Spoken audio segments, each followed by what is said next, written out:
If a work of art is rich, vital, and complete, those who have artistic instincts will see its beauty, and those to whom ethics appeal more strongly than aesthetics will see its moral lesson.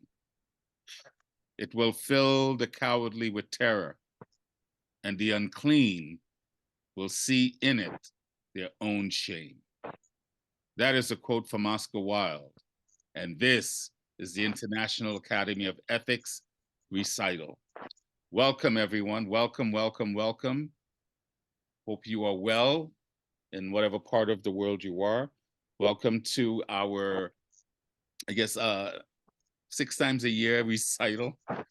We had to take a bit of a pause because I got sick with the last one in December.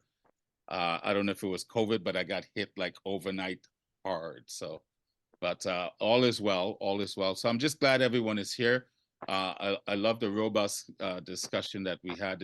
I think this is one of the intents of Dr. Janil when starting the academy is to have these types of robust conversations, and hopefully we'll have a lot more in the coming year, the coming days. Already at the end of February, so we better get going because time is just flying. So, but welcome to the International Academy of Ethics, the Poetic Recital. Um, I found that to be a very interesting quote, and it kind of fits into what we were just talking about today. But we'll get into we have an amazing show. We have two featured poets and five other guest poets that we'll be sharing with you today.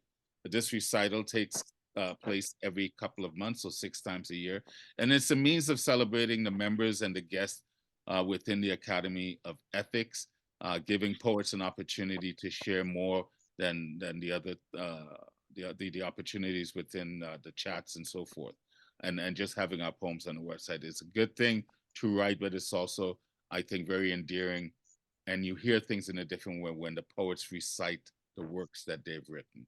So for those, just a little reminder about the Academy, and I think it's something that we need to keep stressing more.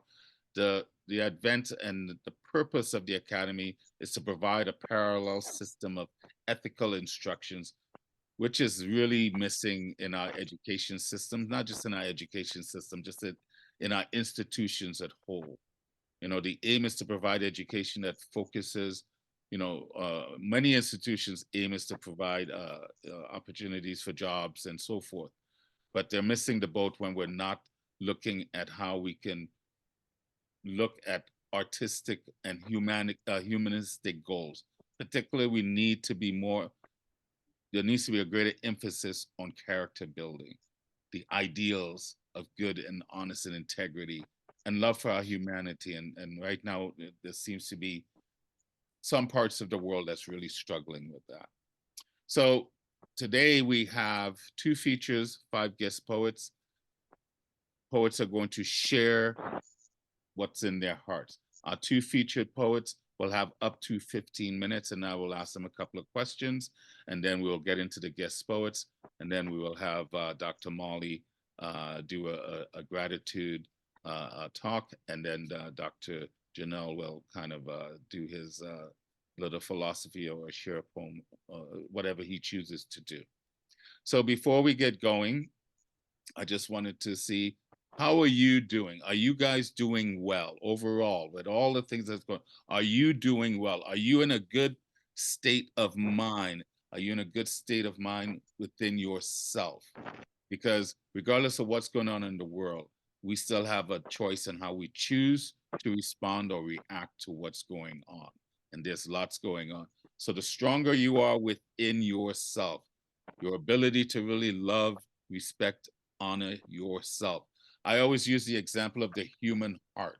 We all we all have a heart, right? That's beating fresh blood. That's beating fresh blood. Well, the first blast of any fresh blood that the body gets, the first part of the body that gets that fresh oxygenated blood is the heart. The heart feeds itself first because the heart knows if it's not functioning well, doesn't matter how big your brain is, you're going to suffer. So I always invite people to follow that template. It's about balance. When you're good with you stand a better chance of being good with the humans that you see in front of you. Can you see the divine in all human eyes? So anyway, that's enough of me preaching. Um, let's get going. I'd like to start off by having Vice President uh, Dr. Maja Herman Sekulic do an opening a message that she sent via video. So I will share screen and then pull it up. Just bear with me 1 second. All right, share screen.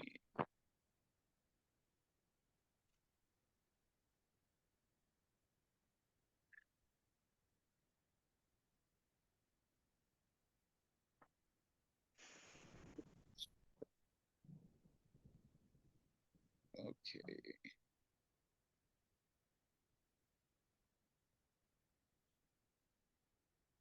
I do not want to enable AI. Thank you, though.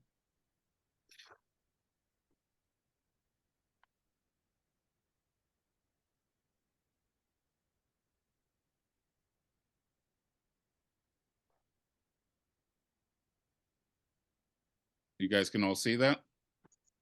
Yeah, we can. Okay.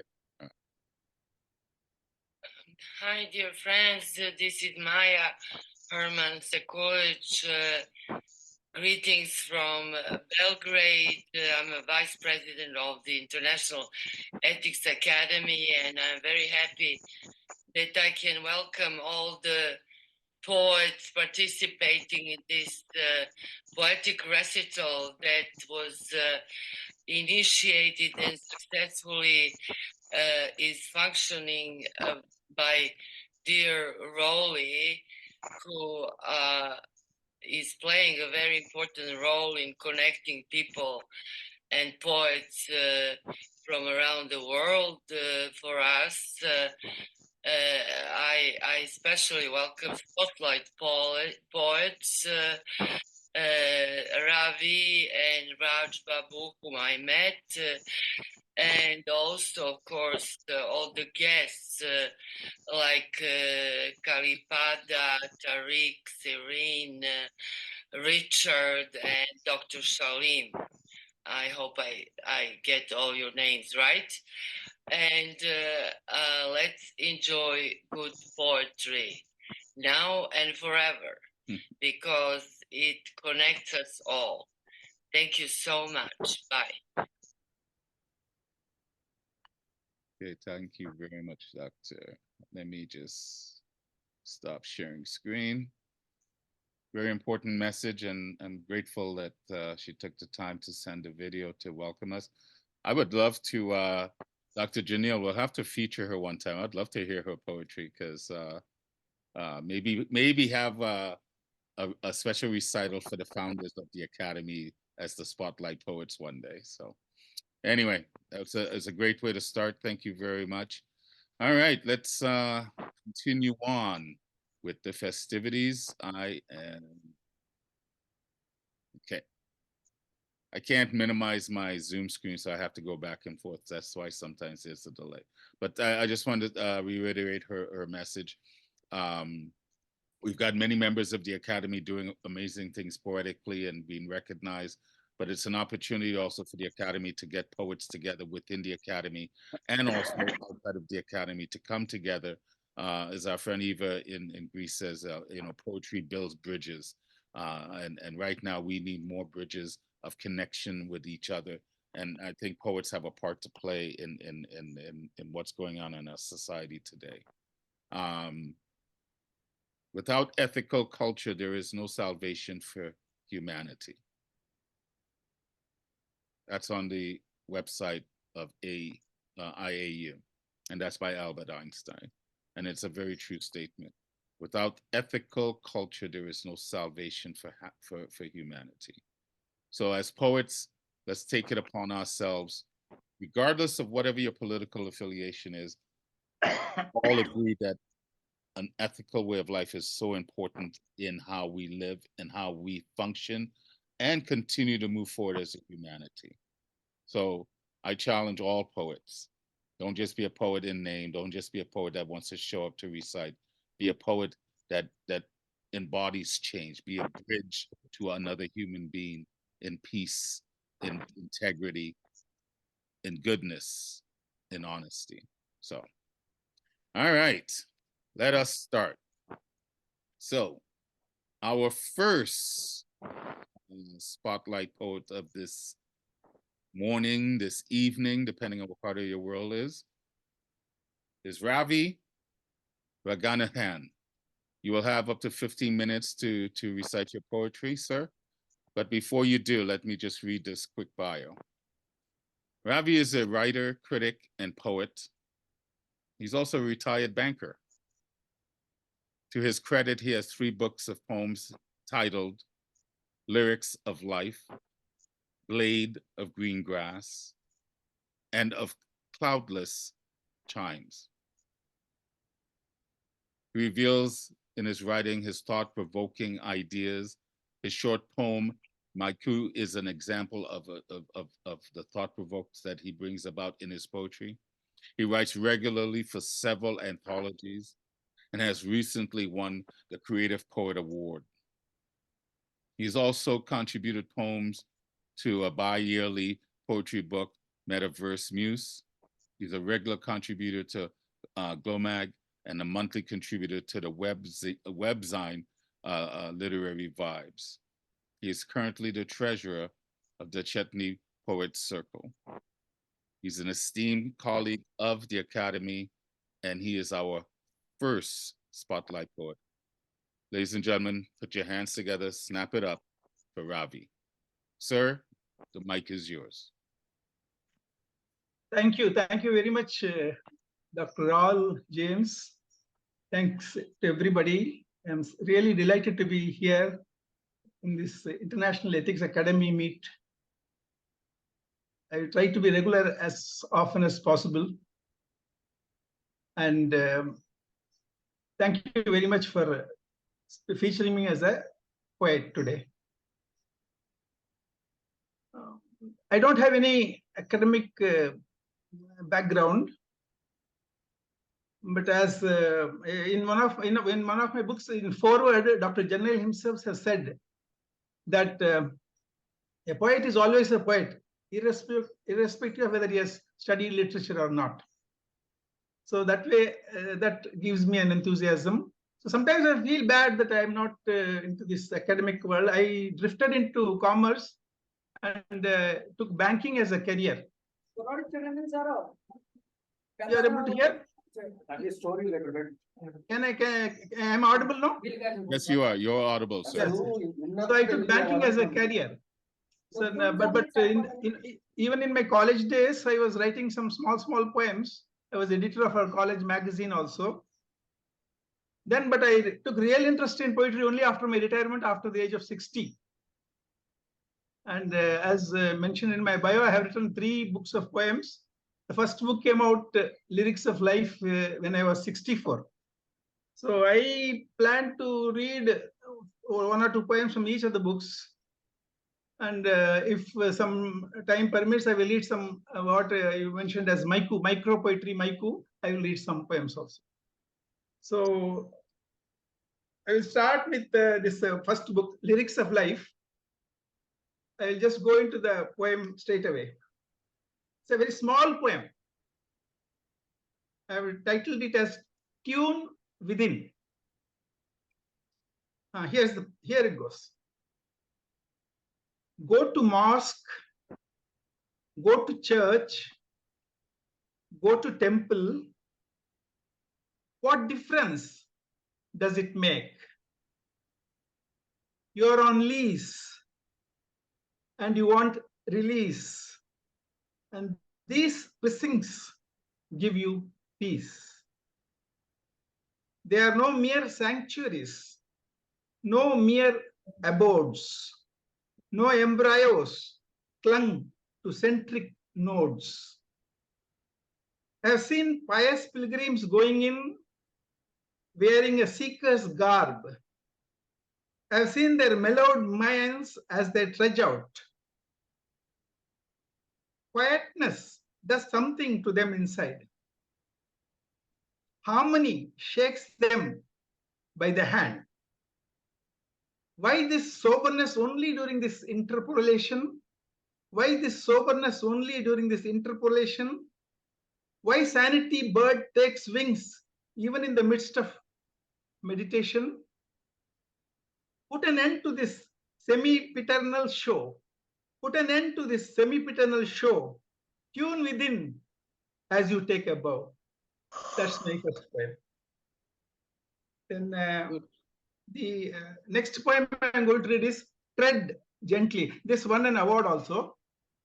There is some specialty about it. I will tell about it after reciting this poem. Misty mornings are happy happenings. Dews plead, touch me not. Their somnolence cannot be disgorged. I tread gently, lest they be dislodged. The sky with starry airs, like an embroidered canopy, diffuses its ethereal moonscape. Flowers fuse profusely in their fulsome fragrance. Pollen grains synthesis, a sweet swollen syndrome. Nature in splendid attire, what a seamless scene. Have never ever gorged such awesome sheen. I tread gently, dare not dislodge. This is the poem. And unknowingly, it was not an intention, but I am told by some of the people who have read the poem that even if you read from the last line to first line, the meaning does not change. It comes beautifully. So I would like to attempt that. Now I'm going to read from the last line to the first line. Okay? Dare not dislodge, I tread gently. Such awesome sheen have never ever gorged. What a seamless scene. Nature in splendid attire. A sweet swollen syndrome. Pollen grains synthesis in their fulsome fragrance. Flowers fuse profusely. Diffuses its ethereal moonscape. Like an embroidered canopy, the sky with starry airs, lest they be dislodged, I tread gently, cannot be disgorged, their somnolence. Touch me not, dews plead. Misty mornings are happy happenings. This is the poem from the first book. Thank you. Thank you. Now I will go to the second book. I will read just one poem from this. It is about Ravi sir, please show yes? the book. Show the book also. This. I think it will show reversely only. No, I am not able to. Just show them. That's nice. Okay. Good, good. Blades of green grass. Good. Yes. The first book which I read, this is that book. Lyrics of Life. Okay. Then this is about river, Holy Ganges, River Ganges. I call it as Mother Ganges. Here goes. Oh, mighty river, enchanting, ever-flowing Ganges. Poetry that calms restive minds when wistful wanderings seek a shelter. Stillness that mooring mutely finds. Natives swoon over you, O Ganga Maya. Their anchor you are, their very life. They breathe you, worship your holy waters. That godly glow in Aarti is their obeisance to omnipresence.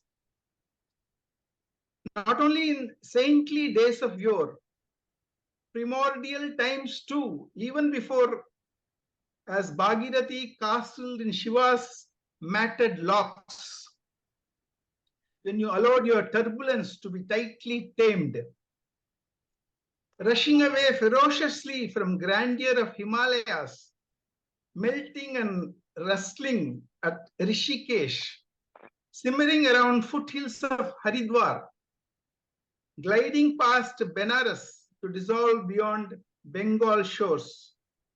My deep bow to you is not merely my love. In you, I see Vedas, Upanishads, Bible, Quran, all revered scriptures, a veritable core of all our distilled spiritual truths. Like all before me, I am silent. I am a silent, intense lover of your stately charms. Years will become ages. You will continue to stir beings from deep inside. Stir the still the stir as you dance at will. This is a poem from Blade of Grass. Incidentally, this book forward is written, excellent forward written by Dr. Jarnail Singh. I'm very grateful to him always.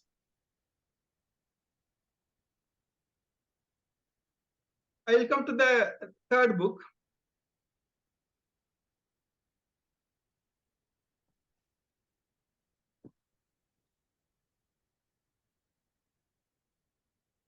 Of Cloudless Climes.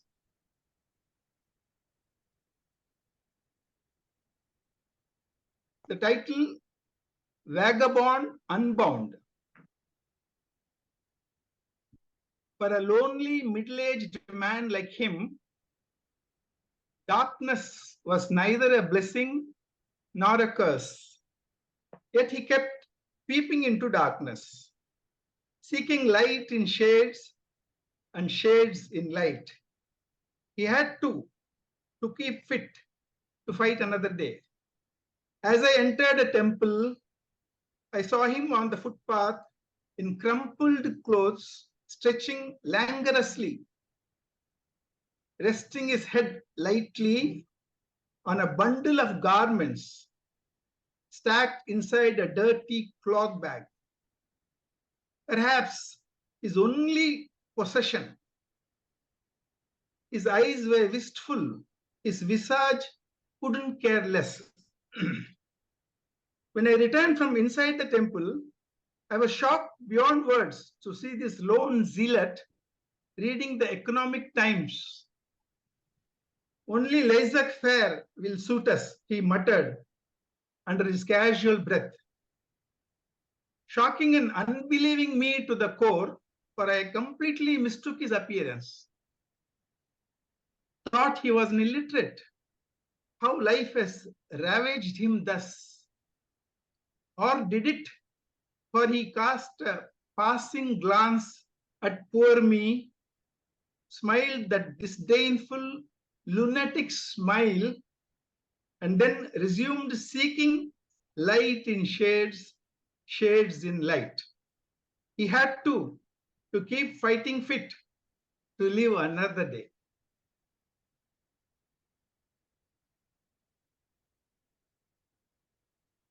Then since I was in the bank, I took banking as a career, I thought I will read a poem about a retired banker. What is his state? So the title is Truce. I, being a retired banker and depressed by all new needs and wants of my type, I am driven by our propensity to hype, to glorify our lazy habits long suppressed. So much so that it is almost nearly crushed. So swiftly has the pace of life changed. So swiftly has the pace of life changed. So palpably, relatives have rearranged, estranged, leaving me almost fully undone, fully stressed. Not for this reason, though, is my genial grouse.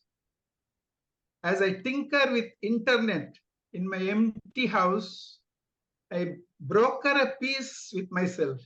I broker a peace with myself, a compromise that I shall celebrate only goodness, not vice. I find this truce a more than sufficient reason to remain distinctly above always, all season.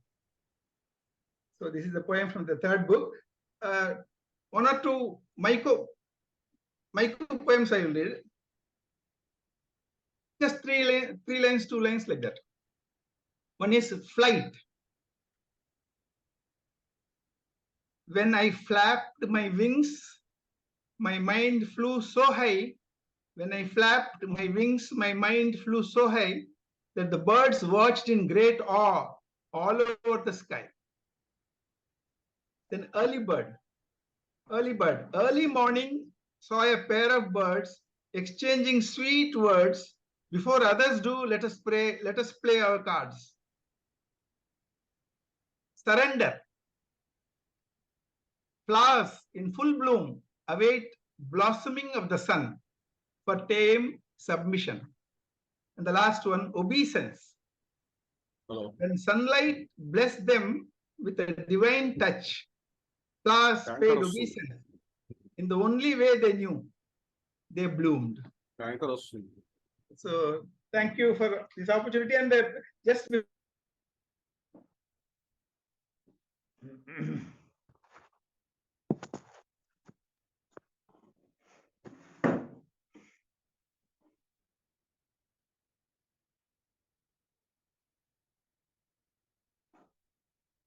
You are not audible, sir. Ravi, you got muted.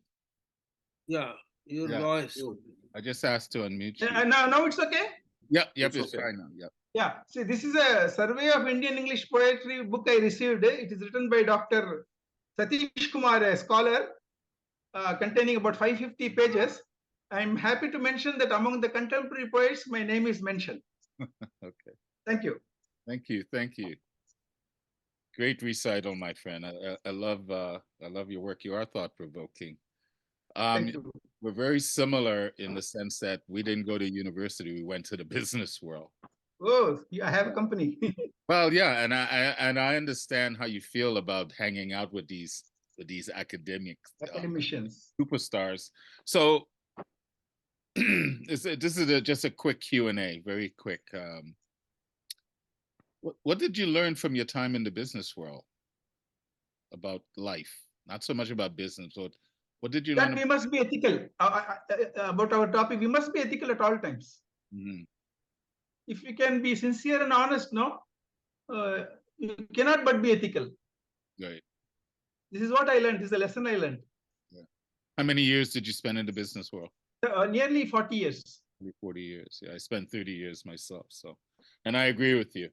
Because many Thank times I left many meetings wondering what did we do to help the world. You're getting paid all this money, but you're not sure you're making a difference, right? So Exactly. I get it. When did you start writing poetry? How old were you when you wrote your first poem? I wrote some small juvenile poems when I was in my school and college days. In fact, I was the editor, as I mentioned, of the college magazine. But serious poetry only after retirement, Okay, after retirement. after 60. So where you are right now today, what stirs within you? What's your purpose? What's your passion right now? I read a lot. I interact with people a lot. And I have hopes of writing a lot. Okay. I do write also. So my next 1 or 2 books are going to come within this 6 months. Okay. So right now, as a retired person that's enjoying the fruits of your labor, Yes. what's most important to you? Be sincere in what you do. Everything else will follow. Okay. Good. Good. I like asking questions because I think it's important to hear the poetry, but also to get a little insight on the poets and who they are. So I invite you to keep writing. I invite you to show up and share more. Oh, thank you very much for your good wishes. Thank you very much. I thank Dr. Janelle for It means a lot. forward to be a spotlight poet. Ladies and gentlemen, please unmute briefly and let's just excuse me, give Ravi some love and show our appreciation. That was a beautiful recital, my friend. Beautiful. Yeah, concise, beautiful, Ravi. Congratulations. Thank you very much. Wonderful.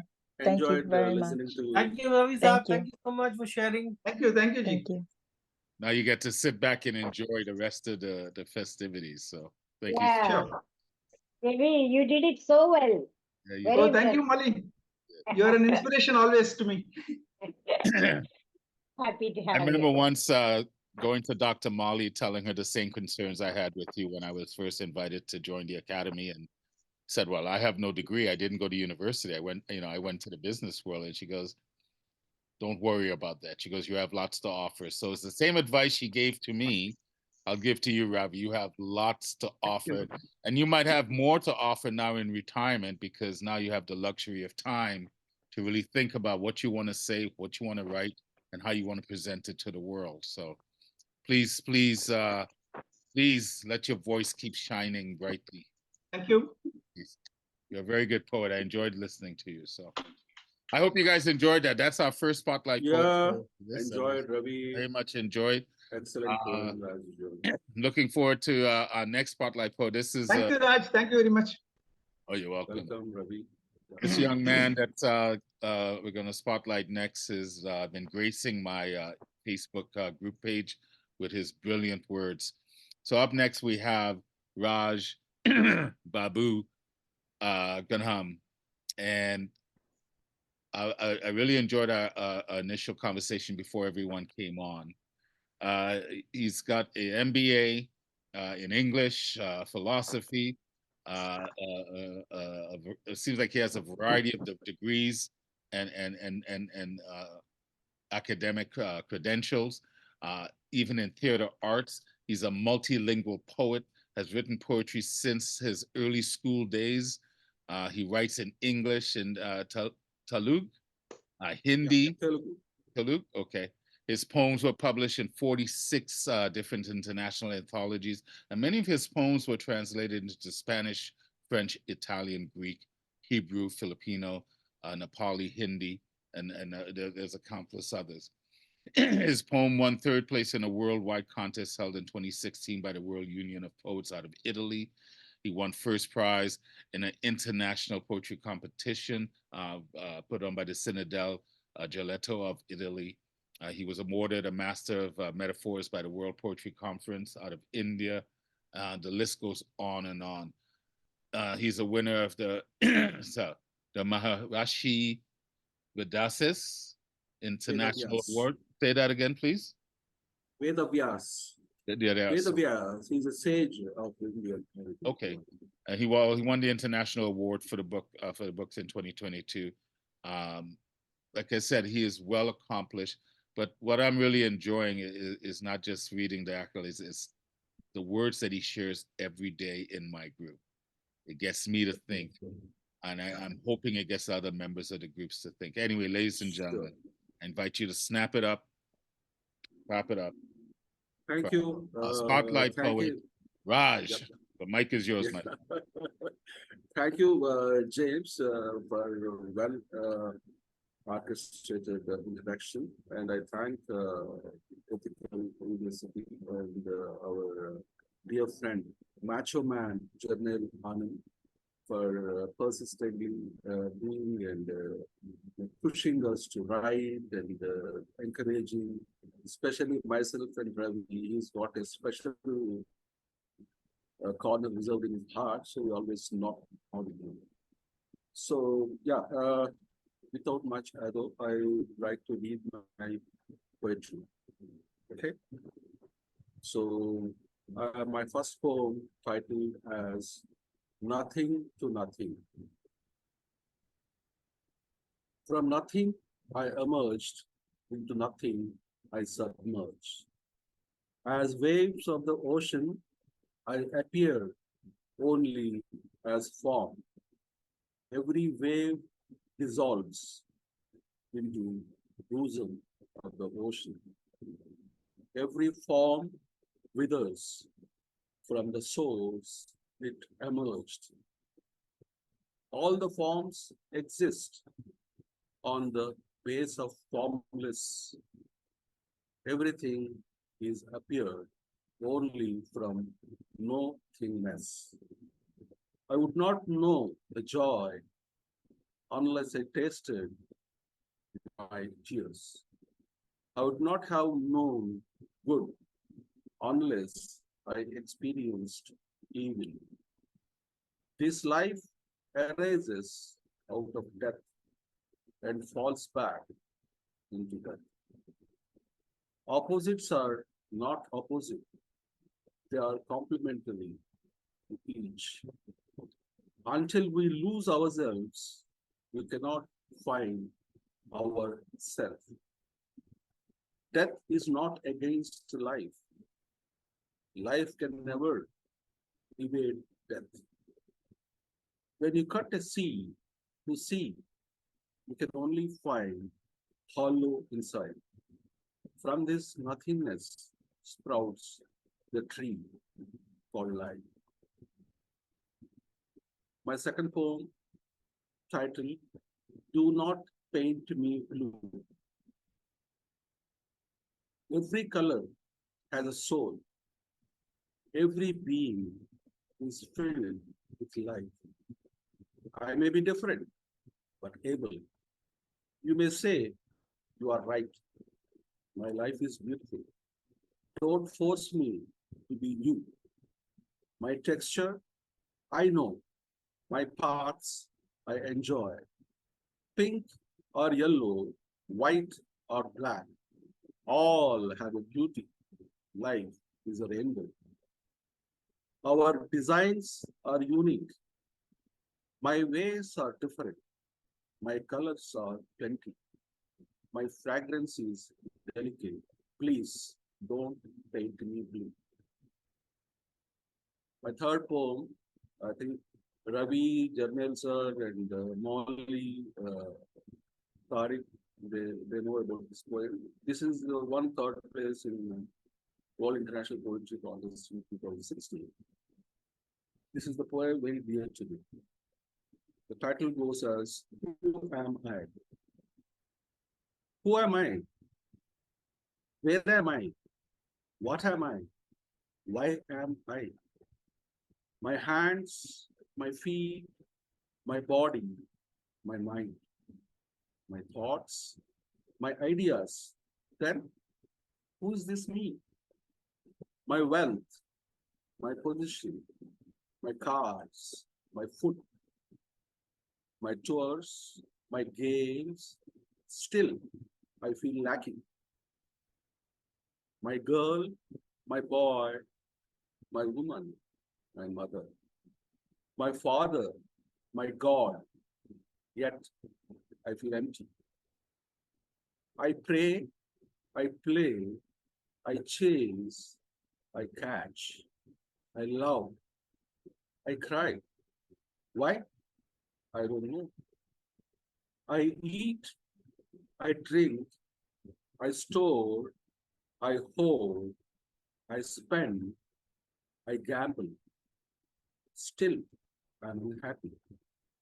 Why this life? When one to die, if not later, sometime after.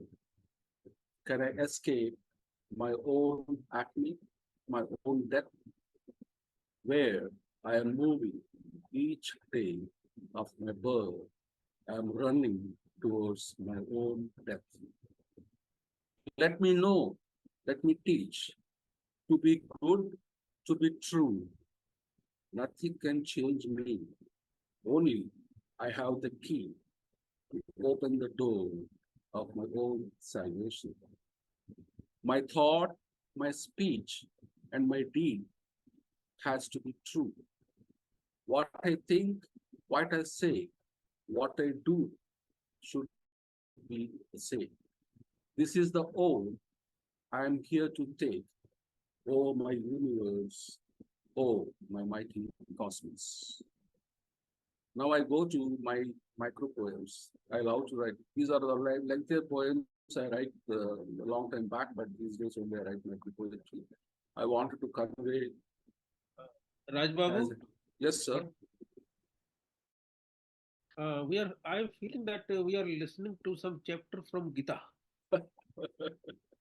Thank you, sir. So close to Indian philosophy. Yeah. So close. Wonderful. Thank Carry you, on. sir. So these micro poems, few I have read. They're a mixed bag. My emptiness is filled with your thoughts. Darkness is my den, nights are my companion. From the time I am born, my walk is towards my home, my grave. I have no interest in this world. I have seen many colors painted as smile. The greatest prison people live in is the fear of what others think about them. Between what you want to say and what you actually said, much love is lost. The last one, I wanted to be your unwritten poem and stay within you forever. Thank you very much, all the poets. I have taken around 7 minutes, 10 seconds. Thank you very much for this opportunity. Beautiful, short, concise, poignant. In your bio, you mentioned winning an award by a well-known sage in India, and I felt like we were listening to a sage of the time. So, yes, Dr. Janelle. Yeah. In 2019. No, sir, General sir, one thing. I wanted to announce here, I forgot. I started writing a novel, first my novel, which I have titled it as Monk in Marketplace. Monk in the Market. Monk in Marketplace. So the monk is a modern guy, an ordinary banker or Raj Babu or whoever it is, who has got the values of morality, but he's living in the marketplace of chaos and lies around you, and how he is going to cope up his day-to-day life.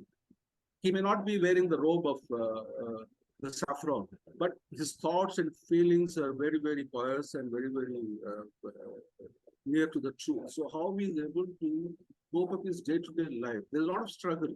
If you are in it, you have problems, issues with the workers who work with you. You have issues with the auto drivers, bus, and when you're driving, people come into the opposite direction. So how, as a monk, you have to balance and keep your equilibrium so sane, so that you have your own life, your own thoughts, your own reactions to the situation very, very peaceful. That at the end of the day, if you are very agitative, what is happening outside you, you're in chaos. So that is the theme.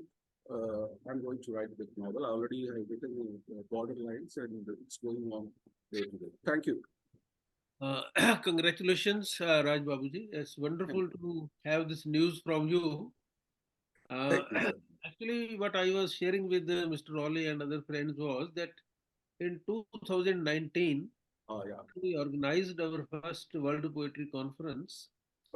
We gave, we conferred, awards, and one of the award was Master of Metaphor. Master of Metaphor. And when I designed this certificate, it was Raj Babu who was in my mind. He is the master of metaphor, and he has proved. All the best, Raj Babu. Thank you, sir. Thank you for your love and support. I could see that. Like I said, I truly enjoy your daily sharings on the Inspired Poetry Corner. We're very, I think we see very similar. There was a line you said, opposite is not opposite, but complementary. Yeah. I love that line. And to me, that speaks about balance, because I think also in one of your poems, you mentioned being lost. And many people are looking to be found. And I would say it's important to be found, but you can only be found if you're lost. Just talking about this opposites, I believe that the idea of and or, this or that, I think this is not absolute. Things are better connected with and good and bad, day and night. Day or night, I think it is an odd position to think of. And that's how the universe, the world works. It is about balance. It's not absolutes. So for you, my friend, I have a question I want to ask you. Sure. And if you notice, I didn't put the spotlight on you because I wanted everyone else to see the reactions to your reciting. And you had everyone glued to your every word, to your every word. So, and I wanted others to see that because I think you're a very powerful voice. And I was really looking forward to this. Are you more of an optimist or pessimist, or do you look to find a balance depending on the situation? I'm I'm an acceptor of the situations. I don't go into the negativity. I always put myself in the shoe of the other, with whomever I have any grudge or any bad experience. And I worked in the customers. I worked in the airline, so always in the airlines also when the flights get delayed or things like that. I have a name of in Air India handling situations, crisis situations very well because I always put myself in the other shoe than try to deal with the situation. That's my mindset. Good answer. You're a member of the Academy now. Yes. What role do you think the Academy plays as we move forward in our humanity? These days, the ethics, little moral stories of even Panchatantra, when I was in the school, which is an Arya Samaj school, we used to have every Thursday, 4 o'clock, the story reading from Panchatantra by Vishnu Sharma, and which tells the small stories and how a bondage, how a life, love, not the materialistic thing, the qualities of a humanity, how you have to inculcate and grow. These things has to be told irrespective of you're an MBA or you're a medical graduate or engineering or you're a poet or you're a auto driver. The moralistic values, as Ravi also told, that ethics, these qualities we just forgot. We just are whipping the students or the youngsters, just go to the tuitions from morning 6 o'clock to evening 8 o'clock, just to gain an IT industry highest paid salary. That's becoming an objective. The how much lump sum of the salary you're getting per annum, 18 lakhs, 24 lakhs, 60 lakhs. Not that how valuable you are. I see the couples who are just getting married, who are earning 2 lakhs per month and 24 lakhs, 50 lakhs they're earning. But they're just living for a month. Who are in love for 2 years, they're getting married and they're getting divorced. Egos are popping up there. All this is because when I'm in love, when I'm meeting the girl in the evening, I'm putting my best thoughts possible, best dress, best perfume, everything best. When both are coming together into the house, the way I brush, the way I keep in my clothes, the way I throw my shoes, the way I smell, all these things coming in, and how I am caring. Once I have the girl in my kitty, I'm not caring. So these are the things, unless you have the ethical values. What is life? After all, we are 100 years. What is so egoistic about living 100 years? No, you live how satisfied you are. These days, the youngsters are just the evening on Friday. If you don't go to pub, you're not advanced. You're not cultured or evolved. This is the mindset is going on. When I call them and try to have an interaction, hollow. They're just hollow. They may be knowing trigonometry, science, and all those things about computer knowledge. But humanistic values, which it has to be inculcated in the youth for the betterment of the world, for betterment of the understanding. Be it an auto driver, an IT industry person, or a poet, uh, or a politician. Everybody should have an ethical value and morality in their own thought process and in behavior. What I think, what I speak, what I act should have a synchronization. I agree. I don't know if any of you are familiar with an author by the name of Don Miguel Luis. He's written a number of books, but the one book that's what he's well noted for is the Four Agreements. And it speaks of that, the first agreement of being impeccable with your word. Say what you mean what you say. But it's also not about using the word against yourself or using the words against others, right? So how can you be impeccable with your word at all time? It's not an easy task. It's not impossible, but it's very challenging to do so. But just because it's challenging and hard does not mean it's impossible. So And I think I thank my dad. I'll just 1 second. I thank my father, who is no more, who was taught me when I was in class 6 and trying to write poetry. I'm writing poetry from class 6 and 7. He told me from Bhagavad Gita, Manasa Vacha Karmanya.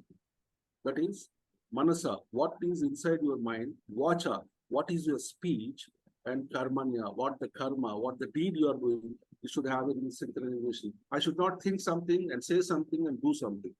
That's the chaos. Yeah. That's all. That is the principle I live. Good. Last question before we move on for you. Yes, sir. What stirs within you? What are you passionate about outside of poetry? To be happy, whatever the situation, whatever the circumstances. Try to make first my wife and my daughter. I always tell them, don't be tensed about other to understand you. You understand that other is not understanding you and be comfortable. Others will not understand you. I tell my daughter, if you have an understanding that other is not understanding, then be comfortable. Don't try to change their mind by keying or something. It's waste of energy. Just be understanding what is other doing. If you have that kind of an understanding, you will not have any negative reaction. You can tell something. The mother scolds the child, not with animosity, just to correct. That should not enter into your heart or into your being. That animosity should not enter. You can tell, you can scold an auto rickshaw fellow or your domestic help if the work is not done. But it should not come from your heart. It should be only from the lips, because you are trying to correct. That's how I want to live. That's what I want to tell everyone. Well, it's an admirable trait and an admirable goal, and I just wanted to say thank you. Thank you, sir. Now that I've gotten to actually hear your words and not just read them and get, I've gotten a little bit to understand the man. I'm really intrigued. I'd love to spend more time talking with you offline another time. Dr. Janelle, I think the Academy needs to create a new book of great sage thinking and maybe start off with someone like him, because that was very insightful. And for someone that likes to write about balance and the value of light and dark, that your stuff really resonates with me. So I just want to thank you very much. Academy, unmute, snap it up, give him a hand. That was a brilliant recital. We've had two amazing spotlight poets this morning that was willing to share of themselves, Ravi and Raj.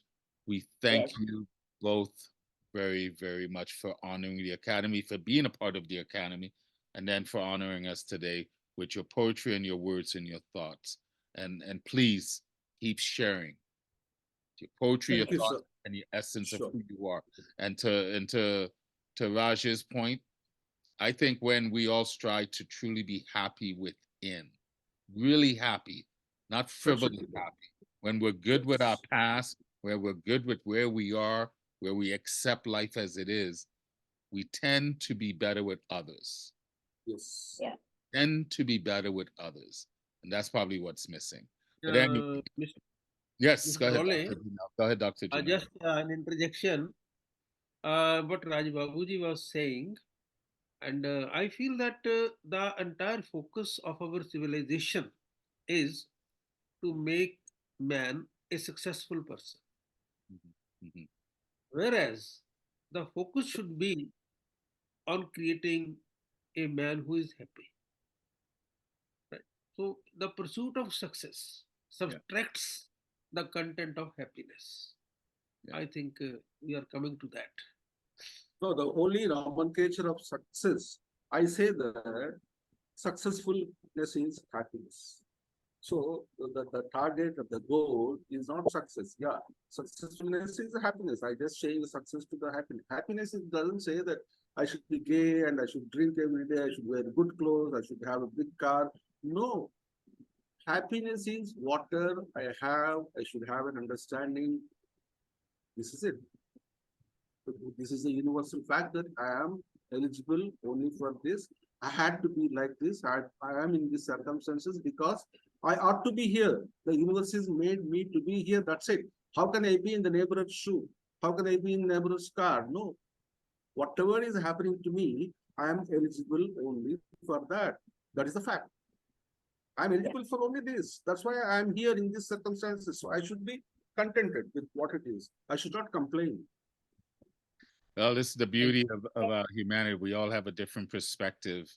And this is why I think Yeah, we need Raj to have. Babuji, let me chip in 1 minute. Okay, Raj Babuji, Yeah. what I appreciate most in your poetry, your thinking is your endless way of going on the self search. We have to discover who ourselves are basically. What's our place in the world?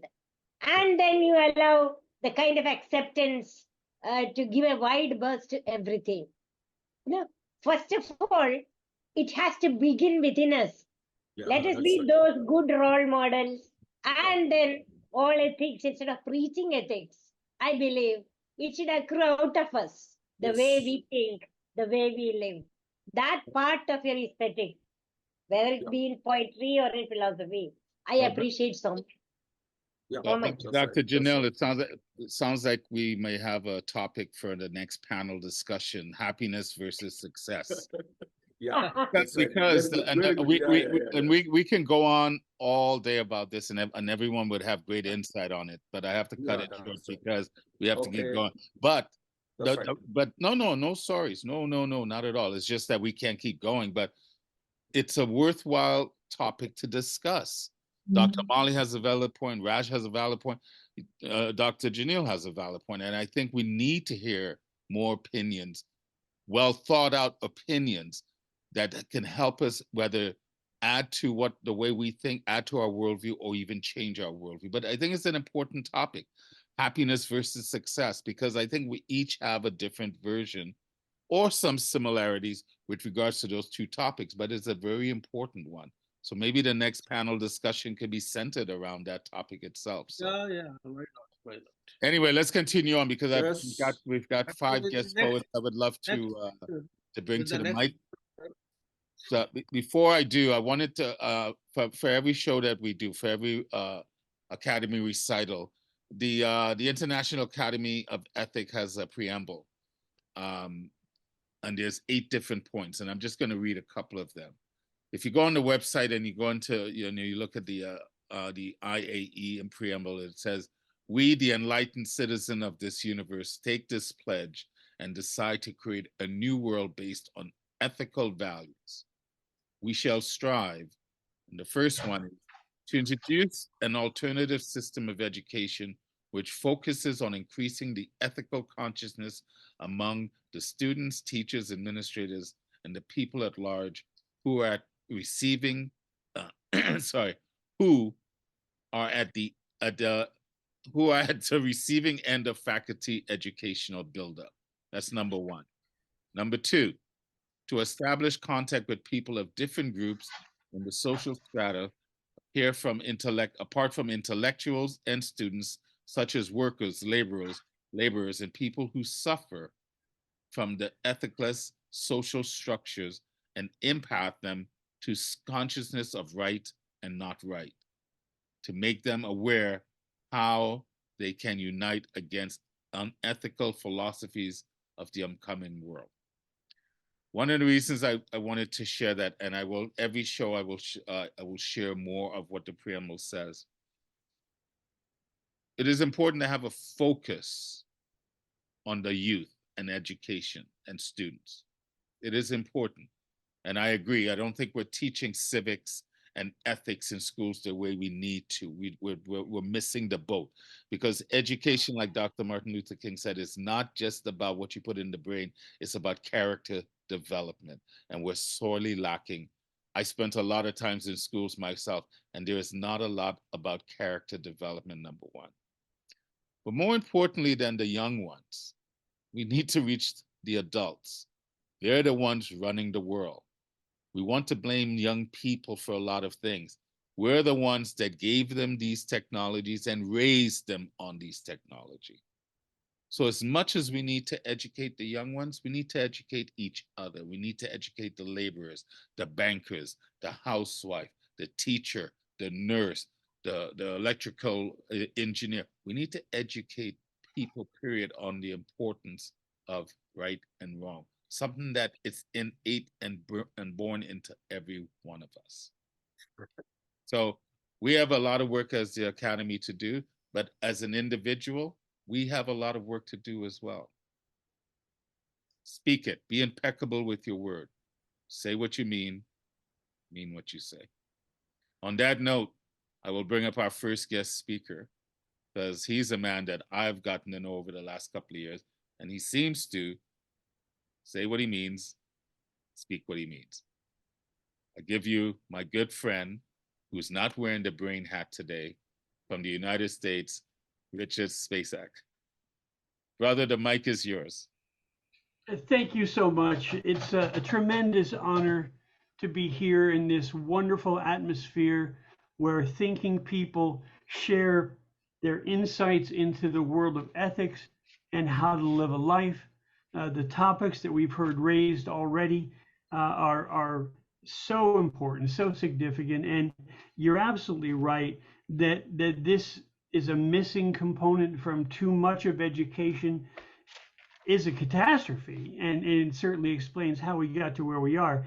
I'm going to share some of my work with you, some of my art, which I will concede is leavened heavily in the world of philosophy, and my academic training is as an anthropologist, so I have a real love of culture and of the diversity of human life, and that I think very much you'll find in my work. So let me start. This first piece is for all of the peacemakers out there. It's called Non-Disposable World. Picture it. A world without thermonuclear overkill. Bomb lost its thrill? It will. It will. Picture it. A world after all the bombs are gone. Too far, Mon? Bomb lost its thrill. It will. It will. Picture it. A world not holding its breath at the edge of death. The toxic waste, the chemical taste of food and money only good. Bomb lost its thrill. It will. It will. Picture it. No mad generals with pointing digit poised, ears pinned, filled with noise of shouts of doubts. Bomb lost its thrill. It will.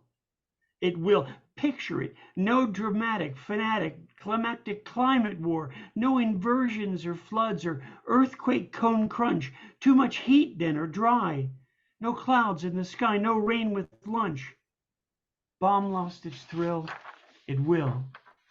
It will. Picture it. No ray guns in space, no thistly, whistly missiles to bless the stratosphere torn, or hot heads wind down, burn after space war. Rafter thought it had meant quite a lot. Bomb lost its thrill. Will. It will. Picture it. The bomb's gone. The missiles dismissaled. The sub decommissioned. No reactors out fishing. Picture it. The control board's turned off. Did I hear a scoff? Bomb lost its thrill. It will. It will. Now, I heard that many of our colleagues here spend time in business, and what poet hasn't dragged himself or herself to business from time to time to interrupt the important work of writing poetry. And it brought to mind a poem that I wrote after a business meeting that I attended. Now, I spent time in the marketing caves, okay, making some concept or other palatable in the world of commerce. And I was invited to an insurance meeting, and I felt myself way out of depth. But I bring this to you to share my insurance meeting experience. Okay, insurance meeting, a poem. I was attending a meeting on insurance, which required no small endurance. The conversation threw me when the insurance dude who knew me tossed me a salad of words which made me doubt what I just heard, which was important because I had to sell it. That was the clause. I needed to learn how I might tell it. If for them, I could loudly bell it and sell it. I was the marketing guy at the table, and wordsmithery, I am usually more than able to sell what the suits in their confusion force, or whatever on the public they want us to endorse. If I understood, then I might make it good. It might be easier to sell whatever strawberry flavor of hell they got, I thought, which I usually get, though I wish I could forget, which I explain after I grind it deep in my brain to spell it plain and sell it, and tell it. But this one lost me complete. Read. This was custom talk straight from the insurance shop, meant by design to be opaque, lest there be any mistake. This way they could use it, I confess, to avoid to pay. As Freud would say, more than just delay. Now, in a high-powered meeting like this, we must foster the illusion that there is no confusion. Well, by all means, my dear, clear. Let's just sign it and get out of here. No new confusions, no bloody blue contusions, never more. But I've got to sell it. So I asked him to spell it. What did he mean when he said the word breakage? I didn't want to make any mistakeage. Help me across this dangerous, choppy, over-the-toppy waters of the lakeage. The insurance exec smiled as his shuffled papers piled, and it worked out something like this. For insurance to exist, the plan is never pay.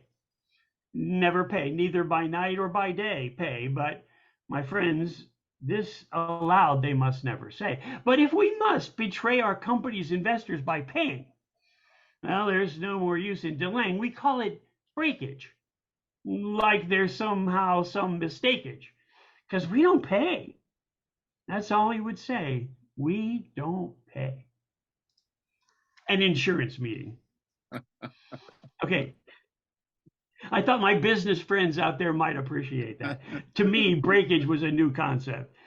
Okay. Now, something else, the subject of illness and our time in let's say COVID containment here. So I want to share these with you. Oh yeah, here it is. Okay. And I wrote 2 poems about COVID that I'll share with you. This first one's called Down from the Trees. Honey baby, tell me please, we're not so long down from the trees. You scratch my back, I'll scratch yours, up in the branches or down on deeply polished floors. We like reciprocal, you and me, ever since we balanced on the limbs of a tree. Whether out in the car or up in the tree, I'll groom you and you groom me. But the only thing now that's left for us, when the virus sets a fence between what we really feel and what we really mean, with you so far away on the other side of a glowing screen, just one more day. We wave weekly. How I miss your sweet perfume in the many ways, darling, you decorate a room. The distance mars our love sealed up behind glass screen walls untouched. Oh, honey baby, tell me please, since we're really not that long down from the trees, I wish you were here to find and pluck off all my fleas. We're isolated, out of touch, and miles away. My fingers clutch in disarray, my clothes askew. What I wouldn't give for you to have your seat beside me here, with your fingers searching my matted hair, even to have you look with scorn at the clothes piled across the room that I've worn. I'd even eat the toast you burn if I could beside you touch you and warmly turn. And then there's this one. This is for all those of us who are social beings. I mean, poets, we're social beings, you know. We want to say hi, we want to say hello. And then during COVID, here's what I said about the neighbor. Hey, neighbor. When we dress to sally forth, we wear our mask and gloves, of course, googles for our pretty eyes, and with earmuffs do we our oral portals hide. Our outfits fit from head to tall, even to be sure we cover it all. We can't breathe Corona's aromas, store the provend of men or women more. And when we adventure out in all timidity to stores out in our vicinity, that we, our larders, might hold more than damaging spores in empty jars galore, we scrub the stuff upon its arrival, since we are occupied with our survival. We observe such gallantry in area 16 feet exemplary, like the isolated charges held in the penitentiary. Do we our neighbor's feet so avoid, no stepping on toes or bumping heels and join, and we few in our shopping are employed, barely whispered greetings, our eyes averted, scant enjoyed, all so remoted, as we with our petty burdens toted. Our pleasures plundered from social graces split. We can't even enjoy a pleasant outdoor visit, sit with some chum of bygone days to rest with our every amusement. We are now betrayed, no jest, no zest, in hallowed, hollowed gallows pressed. If a visiting neighbor beckons, the viral potential is now reckoned. A shouted greeting across the yard, because breathing closer now is barred. One day, when old corona begins to lapse and no more troubles our every synapse, each several nerve frayed to its collapse, we'll wonder about these separate pleasures, now a burden, once a treasure. Oh, when casual friendship lures and girls and boys wildly murmur, yours. What clashing senses will alarm when a warm hand or a brushed cheek breeds no alarm? After COVID's visit, is it?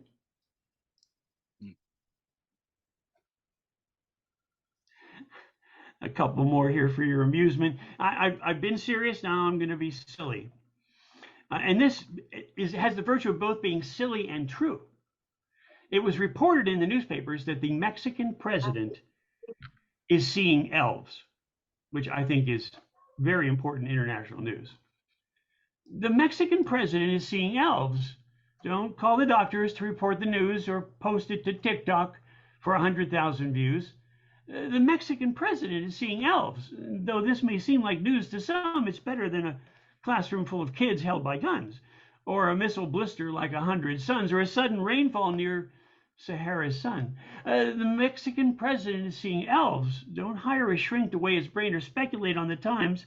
If the lad's insane, we might as well test the color of purple rain. The Mexican president is seeing elves. Don't call out the army or contract a hit as a sign of the millennium. This just might be it. Or a harbinger of tea time. Don't have a fit. The Mexican president is seeing elves. No carpe diem, don't seize the day. Let the little fellow scamper away. And if this is it, the model fits, the Mexican president is seeing elves. Far better, some say, than an unexploded shell, or even some poster boy from hell, or a rainbow with a knot and a bow just so. But from what I hear, and a lux can be fun. But if you don't think so, then I guess you better run. The Mexican president is seeing elves. And then there's this one. I lived in Florida for many, many years. And Florida, like a lot of tourist destinations, gets more than its share of crazies. So I reflected on my time as a Floridian, and I wrote this little poem. It's in 5 parts. 5 fragrant Florida fables. Part 1. A man carved a trailer park from a single palm tree. Billy Harkness had a passion, though he admitted it was dreadfully, even woefully out of fashion. He'd spent a dozen years or more carving from a single palm tree's softwood core, a miniature trailer park for all to see, with their little picket fences, chaste lounges, and color TVs. He had to carve under a microscope late at night and all the day. He never listened to the voices who murmured nay. He carved his people fat and thin. He even put their little dogs and kitties in, their little lawns, their tiny trees, even a few with scraped up knees, their sprinklers, security gates, the ones stacked high with old fruit crates, their sunburned noses, sunglasses too, wearing sandals and flip-flops, and some who, driving golf carts, drove right on through. Part 2. A man collects samples of the drugs of every party drug used in the 60s and 70s. He collected reds, he collected ludes, he selected all the ones that people used. He got acid, he got speed, he even found the ones that made you bleed. He found the round ones and the ovals, a few that created superneural novas. He selected pink ones, blue and greenies, ones that looked vaguely obscene, paper acid, window pane, the ones that helped you cope with rain. Jellied ones to help you dream, the ones to cure you from nicotine, some to chew and some to swallow, some you'd be way better off if they were hollow. Shiny black ones to keep you off, some after which you've taken, you better never drive a truck. Ones to chill you out already, ones after which you've taken, you won't walk steady, just lull and pitch, so best get ready. His drug menagerie, his great collection, beside, he'd made some great connections. Next, a man trained a clutch of baby alligators to play Anagata Davida on the bells. Fresh from their eggs, these baby gators were introduced to tiny tinkling bells hung from taters. They take their cue from bits of food dangled there beneath their snoods, sometimes fish and sometimes froggies, and after these at last it seems they were rendered groggy. They just respond to iron butterfly. I don't understand, but watch them fly. They jump on their two hind feet and ring their bells, God knows why. Anagata Davida seems to stir a little something down in their middle. If they could only play the fiddle. And watch these little critters leap and snap. They've learned Anagata Davida before their nap. And for the organ sound, they use their feet on an Emini organ. And it's all complete. Number 4, marching kittens on parade. She lined them up one summer day, tail to nose, expecting, even urging the 10 to wander and play. This clutch of kittens like to march, their movements circumscribed like they're dipped in starch. One by one they paraded on by. They're expected at Macy's parade in July, or maybe Thanksgiving. I'm up in the air, but they climb on those balloons, they'll need some stairs. And then, when they're shooting, nothing tooting way up in the sky in a blink of an eye on a zooming balloon, it's in the final clause exactly why.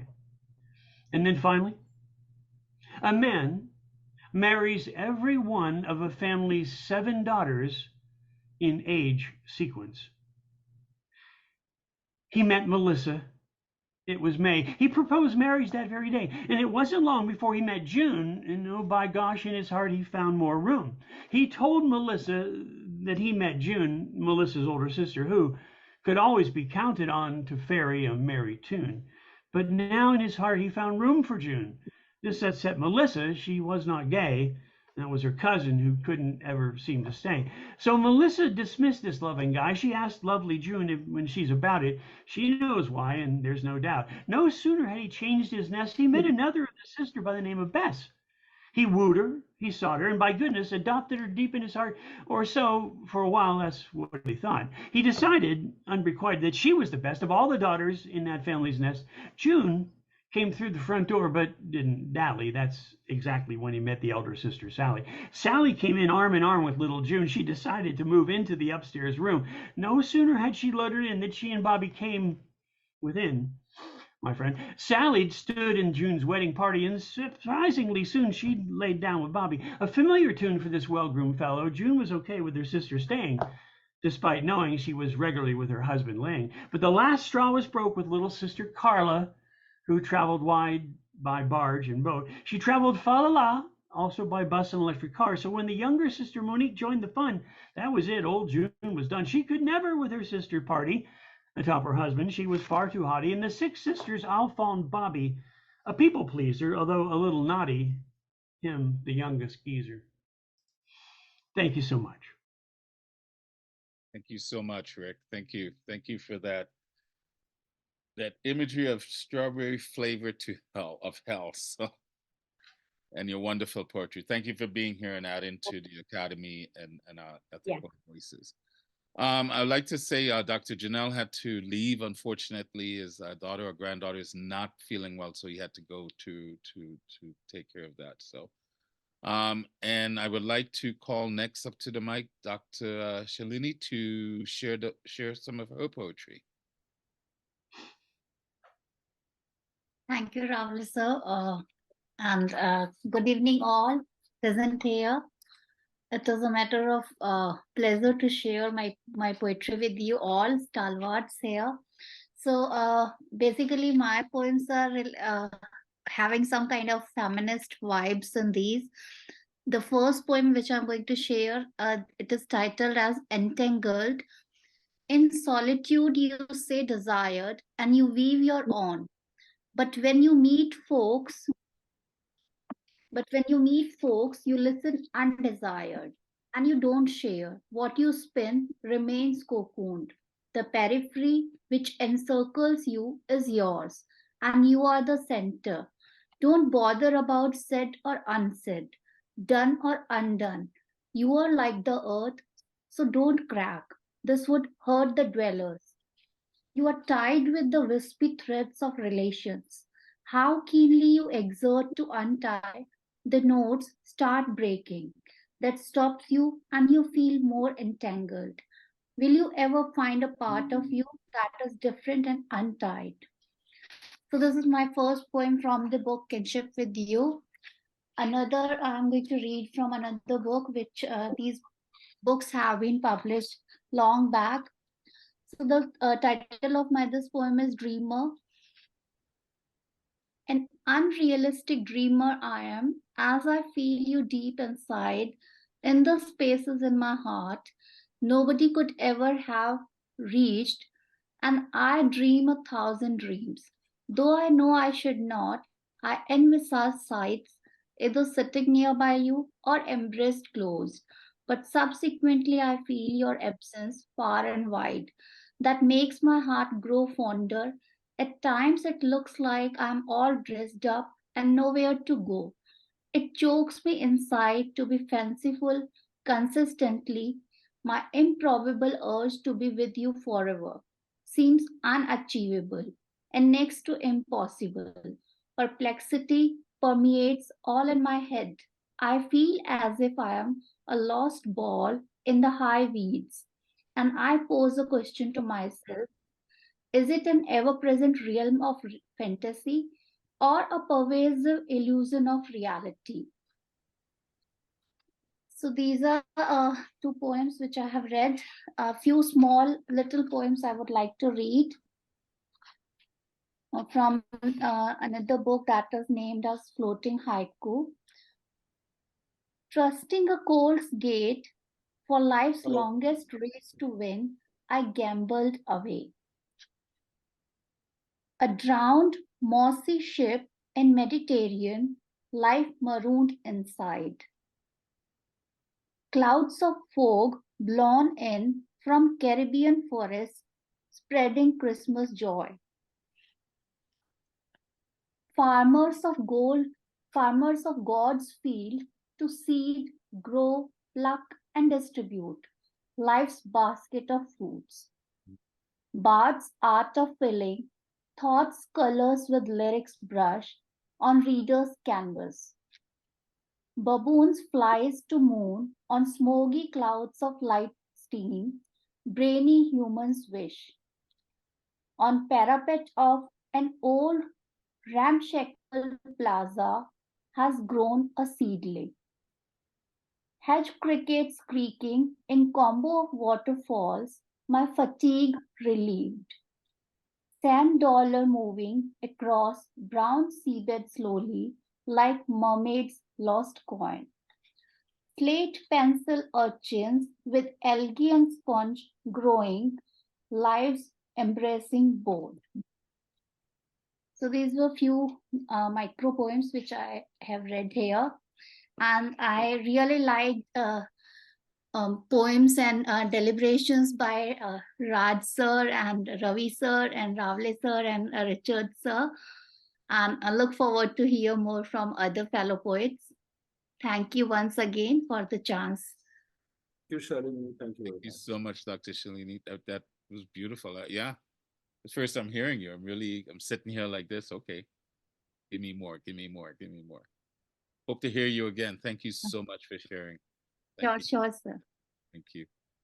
All right, let's continue on. Up next, Kalipada, sir, the mic is yours. You have up to 5 minutes to share and dazzle us with your poetry. Kalipada? You're muted. You have to unmute, sir. Yeah, I believe. Yeah, you are. Yep. Good evening to all. Thanks to Raleigh James, esteemed poet and the host, Raj Babu Gandham, and Dr. Janal Singh Anand, and Molly Joseph sister. My first poem, A Spiritual and Ethical Consciousness. This is from Songs of My Soul. Songs of My Soul, dedicated to Dr. Janal Singh Anand, Dr. Janal Singh Anand. And a spiritual and ethical consciousness. Look at the vast universe the sun, the moon, and the green earth. Bountiful and various nature, the turbulent oceans, mountain ranges, hills, dales, and valleys and greeneries, birds, beasts, and aquatic fishes and animals, and the waterfalls, so amazingly beautiful and miraculous. Men and women, their children and lifestyle, the crimson rays of the morning sun and hues of the setting sun reflecting on the river water, cosmic beauty and brilliance, a spirit in nature, all dazzling and illuminating, a spiritual and ethical consciousness and awakening, permeating the whole universe, a spirit with a permanent appeal, with a permanent appeal. This is the metaphysical and also spiritual, along with the ethical consciousness or awakening of the soul. My second poem, Inner Light, Inner Light. O Almighty God, thou art kind and gracious. Thou art the creator of the vast universe of light and sound, beauty and love. The miraculous cosmos, land and water, beautiful nature, human beings, birds, beasts, and aquatic fishes and animals, human beings endowed with intellect, power of understanding and reasoning, with soul sublime, divine potentialities, inner light, and enlightenment to the best creation.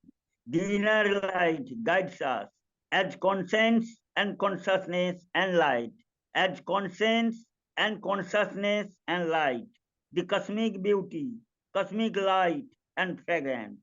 Man's inner light is a candle to guide and direct the right path.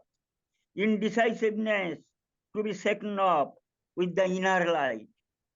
Indecisiveness to be shaken off with the inner light. A silver lining and hope, empathy and compassion. I invoke to thee for the well-being and conscience of the humanity. My second book, I am the author of 12 books, 12 metaphysical and nature poets also I am, and whispers of my soul, whispers of my soul, a glimpse to the soul, a glimpse to the soul. I wish to penetrate your soul, an illumination, a light, diffusing brilliance and luster, an aura and aroma, a divine soul. Your soul, profound and deep, an embodiment of love and abode of peace and serenity, a divine entity, unfathomable, a divine entity, unfathomable, approaching to the gate, missed my way with heart quivering, missed my gate, missed my way with heart quivering, a bewilderment, a cosmic ray and brilliance, blinded with wonder and astonishment, a deep repentance and regret, but an ecstatic joy and divine love and joy, unknowingly penetrated into the soul. A salvation, a nirvana, a mystery, a wonder, and divinely decorated with hues of the setting sun in spring. The unattainment is attainment. The unattainment is attainment.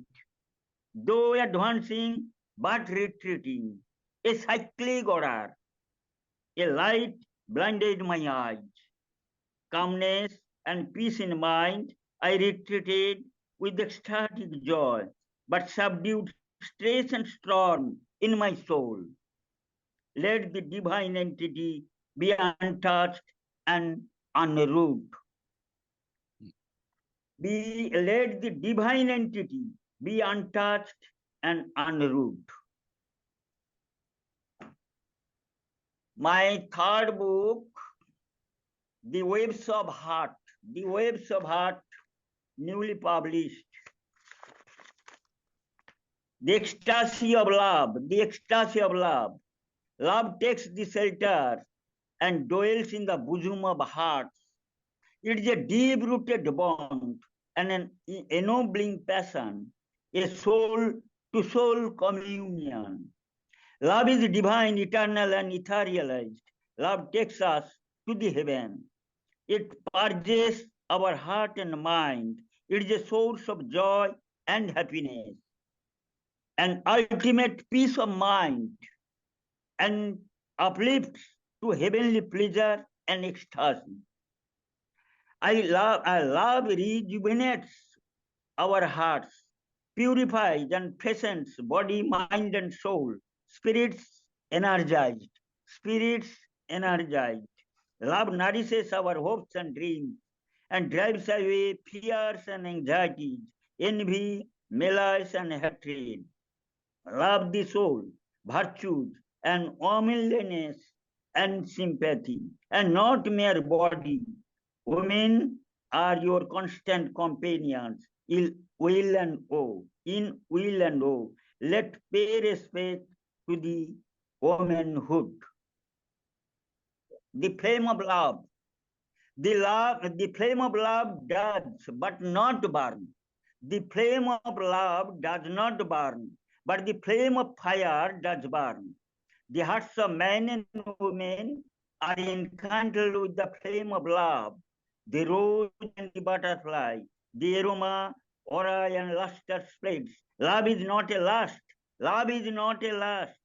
Free from carnal appetite and does not entice, but soothes and consoles. Love is a divine light, radiating and diffusing brilliance, radiance, and luster, and leads to the path of divinity. I am the author of 12 or 13 poetry books and criticism, a literary criticism I have written on some of the poets, especially Rutiko Khan and other poets of the world poets. And I feel proud of being a member of the International Academy of Ethics and other literary organizations of the world. And my poetry has been translated into 20 international languages over the world, across the globe. Okay, that's fantastic, my friend. Thank you. Thank you so much. Thank you for sharing your wonderful poetry and bringing your gift of your presence and your time here today. Thank you. We're on it. Yeah. All right. Let's continue on. Tariq, are you there, my friend? Or did he just step out? Oh, here he is. Tariq, the mic is yours to share with us some of your poetry. You have about 5 minutes to do so, my friend. Please dazzle us.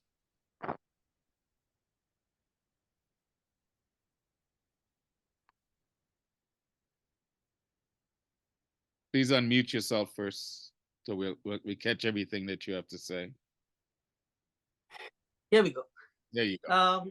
I'm audible now. So I'm from that time when Jack built his house. This is the house that Jack built. And this is the rat that ate the malt that lay in the house that Jack built. And I have written an Indian version of it. It goes like this. This is the land that Ram tilled. And I have exactly written the poem in that version, but that is a different story. I just wanted to give a little background that basically I write romantic poetries. And Dr. Jarnail Singh, he is not here. He has dubbed me in my poems this. Sometimes he's called me Keats, sometimes he's called me a Milton. And everybody knows my romantic poetry. So here is, one day I was sitting, I am a poem, I am a poet. I have to be really inspired to write something. I just can't pick up my pen and write without. I have to have a true inspiration in my poems. And it has to, I write very rigorously, it has to rhyme, it has to have a rhythm. So I was sitting outside in my porch one evening last year, and it was warm, and I have tall trees in my backyard, and between the tall trees, I could see the moon swaying.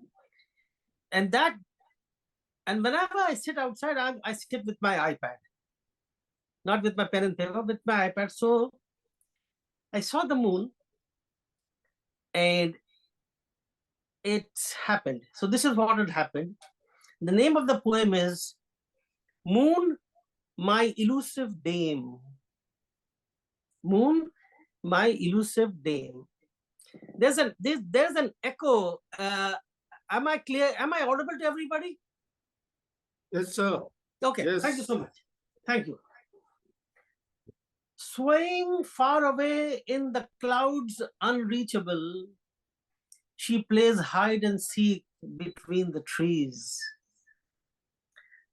I stand mesmerized by her dreamy dance, feeling a trembling weakness in my knees.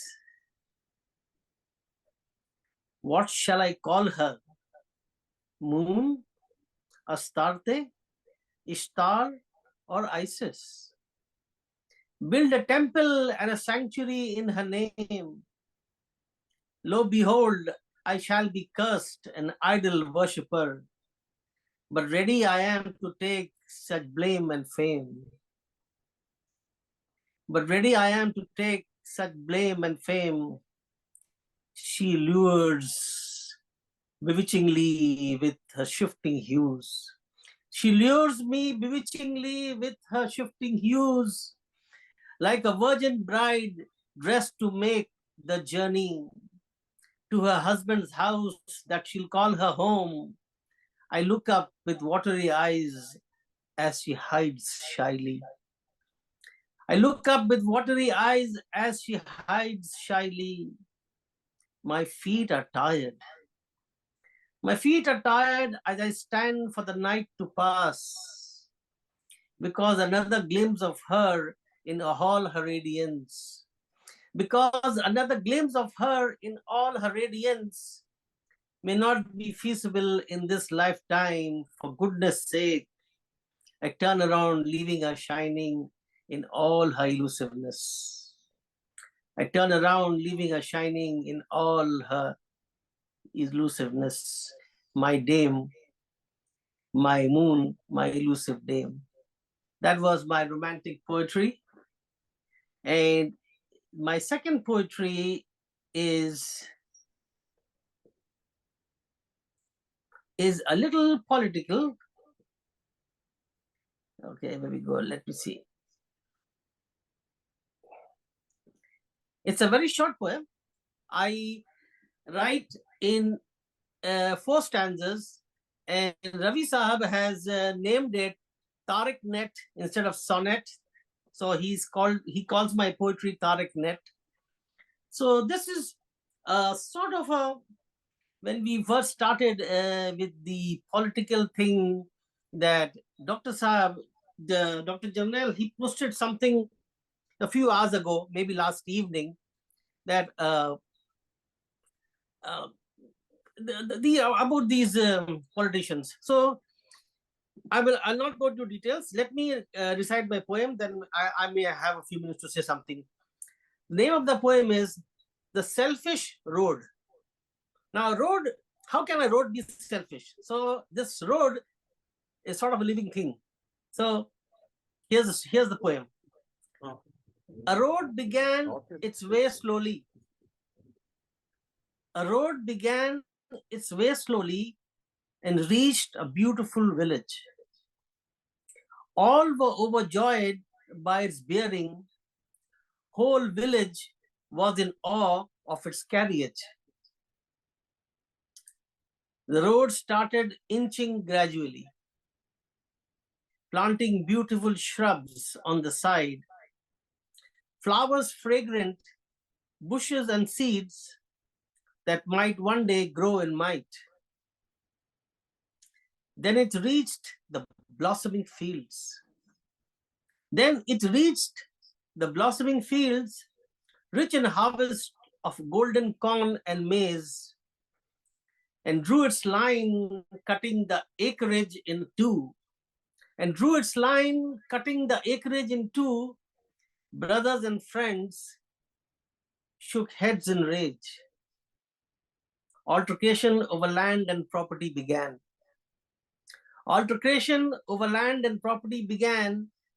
Verbal arguments led to physical violence. The road, like a living thing, kept on going, leaving the whole village in a dispute, senseless. That was the selfish road. Thank you so much. That's all. Thank you. Thank you, Tariq. Thank you so much for Thank you. There's a bit of balance between love and politics. So thank you so much. Thank you. Thank you, sir. Works in the future. All right, we're down to our last guest poet of this session. I'd like to call Diane Ward to the mic. Diane is filling in for Serene Poems, who unfortunately could not make it. So Diane, when she showed up, I asked her and she said, yes, I'd love to share. So Diane, please. Thank you very much. Thank you very much. I appreciate that. Thank you, Dr. Molly. Thank you, everyone. It's been such a pleasure to hear such wonderful poets and for allowing me to share. I'm just going to share two pieces with you today. And I agree, we have to teach our youngsters. It's the youth, our children. And unfortunately, as human beings, history repeats itself, unfortunately. So this first piece is called Cranes and I Jazz Dance. I used to dance with a dance company, and I took class with a wonderful woman. And this is nonfiction, this piece. Cranes and I Jazz Dance. She moved with a grace reminding me of water. She had a mountainous spirit. She moved with grace, explaining how my hand has a natural curve, my waist follows a stream, and my feet plant as they must. She had a mountainous spirit. Then she mentioned her birthplace. She only mentioned it once. That's all I needed, because I hadn't known of these places in America. I hadn't met anyone born in a detainee center in California because of their heritage. I already appear as if I could anticipate enslavement, could be enslaved again, for I am Black and don't outwardly appear as any other, which would only compound my enslavement pool-worthy reasonings to some Americans. Her birthplace needs to pain America, and not forgotten, like birth pains mothers forgive when birthing their bloodlines into this life form. But these are birthing pains to remember her mother's fears of what would happen to her baby. Will she be taken from me? I thought she may have pondered. The agony of every plantation-raped Black woman on so many continents, but oh, here, the loss of freedom to birth my dance teacher in peace, surrounded by a different kind of love. The baby in a stable of confinement being born in the camp of her lookalikes, her kind, in this country, is similar war strategy against us hued. What? Included my teacher? I hope I made her proud as I included American Sign Language with movement by teaching choreography, my public performances, and solos. My teacher, her daughter named Miwa, was just a little girl back then, watched us explore dance. I have thought of you, my wonderful teacher, born in a concentration camp in America. We danced, and she taught me through her beautiful, non-round eyes. The air moved out of her way as she reminded me of water gently carving through mountains of distrust and racist fears. She saw beautiful strength within my small frame to move others in movement, and so I write this as a suru tendu. She remains in my heart to this day. Cranes and I don't need shoes to dance on shores surrounded by pebbles that were once mountains that water lapped through time. Her mother held her in her lap and swathed her softly, maintaining her life in an American concentration camp. Her non-brown eyes must have momentarily widened, then settled into her natural beauty. Her grace and mountainous spirit found dancing years later with a then neophyte who now folds cranes with these same hands, whose natural curves dance slower while deliberately make not straight ceased, but jazzy fashioned cranes in her honor. DMW.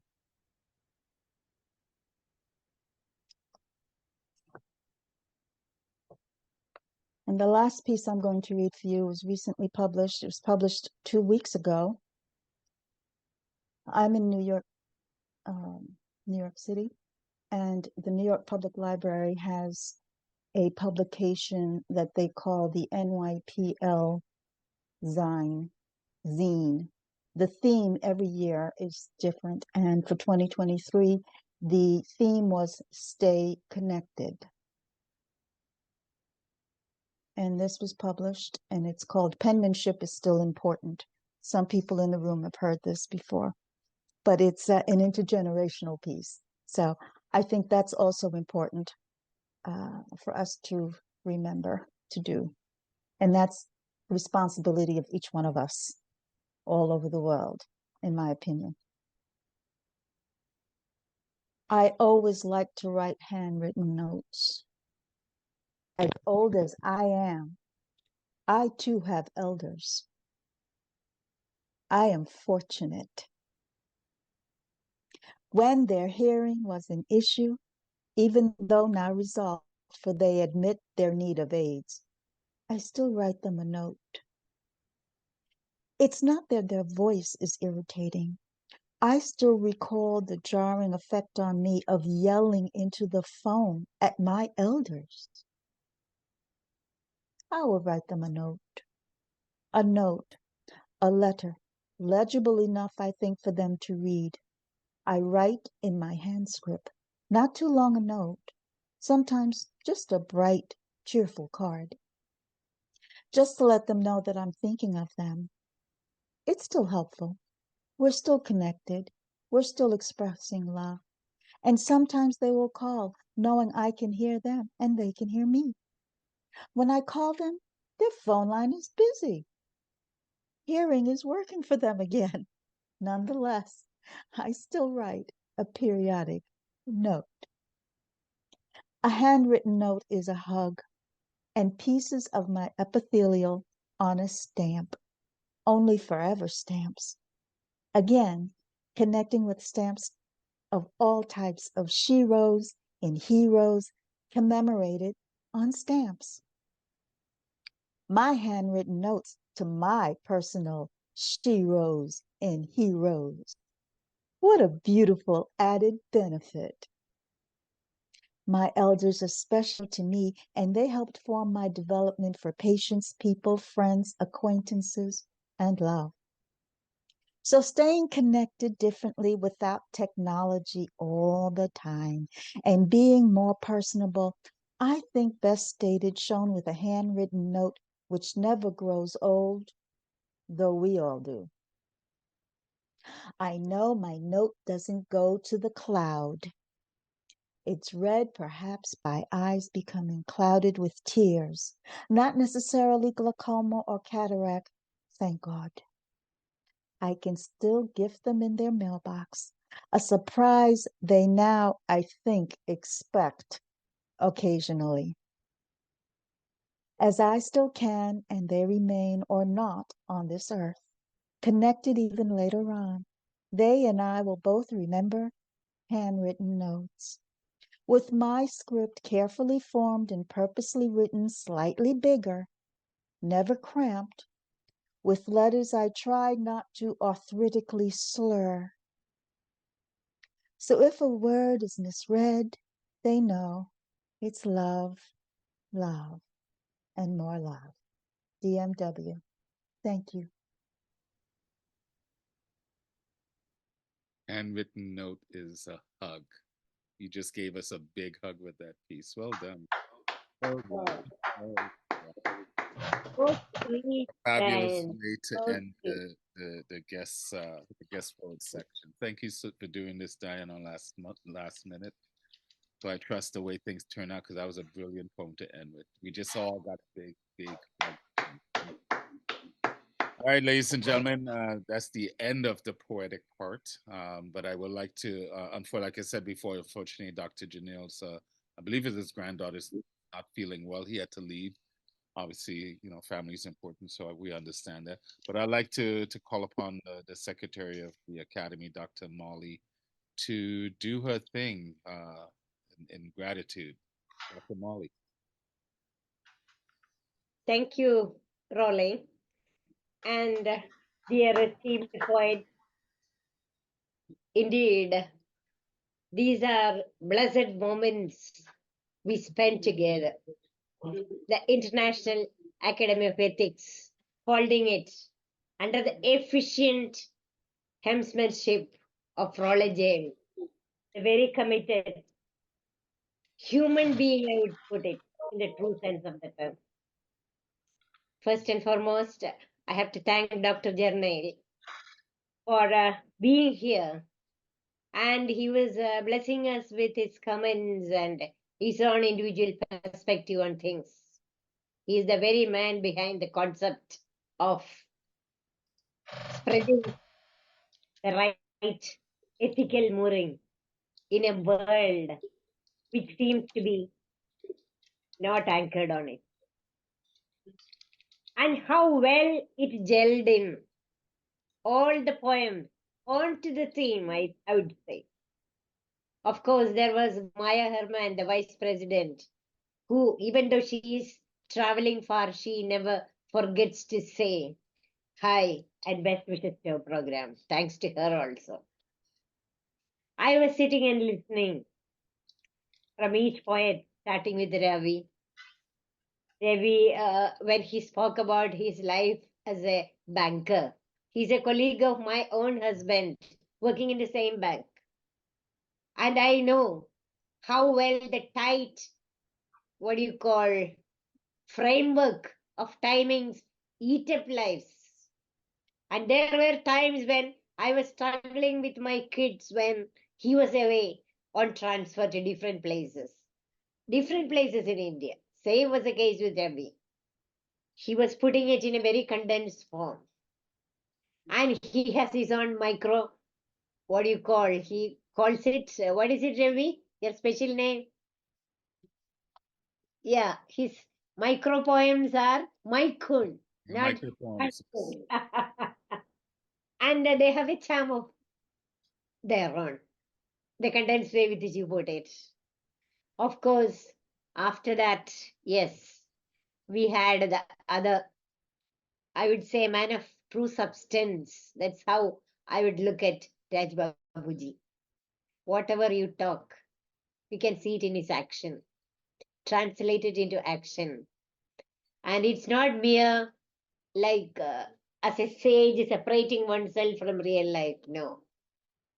Doling out advice is easy, but first you should have that self-discovery of yourself, your place in the world, then what you can do to the world. That this man of solid substance has it. I had great respect for him the moment I met him and heard his poems.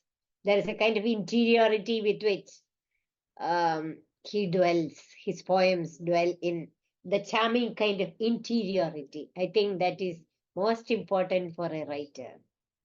Discover yourself. Thank you, Raj Babuji, for it. There was Kalibada Ghosh, our senior most person. Sir, we are all happy to have you in our fold. And your, what do you say, sane, wise advice and sense of direction pull us through the right way. And it was a bliss listening to your poems, Kalibadji.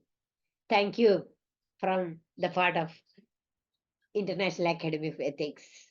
And that of Inspired Poetry Corner, because Role is the embodiment of Inspired Poetry Corner. So we do it together. International Academy of Ethics and Inspired Poetry Corner. Yes. Then about other poets who came, Rick, it was a pleasure listening to you. Every time you boost up, giving the cheery aspects to things. Of course, you can be very serious also. I know. I have heard some of your very serious poems also. But on the whole, you want to illuminate the world by bringing out smiles. That is the best part of your poetics. Here also you did it. The first two poems, as I put the comment in the box, COVID related and all. Even with COVID, you had something of a tongue in the cheek with it. That is classic tear poetry. We love it, and the world needs it. Not empty theorizing, but the way with which you build a rapport with the readers. Thank you for blessing with us with your presence in this recital. And of course, our dear Shalini Yadav. Shalini, I think you are here for the first time as a poet, aren't you? Yes. Yes, ma'am. Ah, I attended one more event, but not this kind of. Yeah, that is it. I think that was international conference. Kind of seminar kind, talks and all. But this is different. Hearts to hearts, the poets, they deal with hearts, thoughts merging into hearts, and then giving expression. Different ways of how you negotiate the world around. That's what we see in poetry. Their discussions, theorizations, everything happens. But this is different. And that's why I am sure you are still here. Otherwise, you're a working woman. You have so many things to do at home. And all this. My elder ones' board exams are going on, and younger ones are going to start from tomorrow. Oh God, still you spared so much. Good luck with but that. I hope it is worth it. You feel it is worth it. Yes, definitely, ma'am. It is really my pleasure to listen all of you. And there's so much to learn from all poets there. Ravi sir, Raj sir, Richard sir, and Diana ma'am, Kalipada sir. Tariq sir has left, I think, but all of you are awesome. Yeah, everybody. Even Tariq was. And I love poetry of Molly ma'am, like two words in one line, and how you. I read all your poetry in Fertile Brain and Journal Sir's group, and that is awesome. And how you read it, that is even more marvelous. Thank you, my dear. Thank you. And you can, everybody, I believe we have to learn and unlearn so many things every day as we grow. That helps us grow. Yeah, same thing I was telling somebody yesterday that I just because my daughter's exams are going on, so I have taken a break from college from few months. Yeah. So I just went there to meet my friends in the college.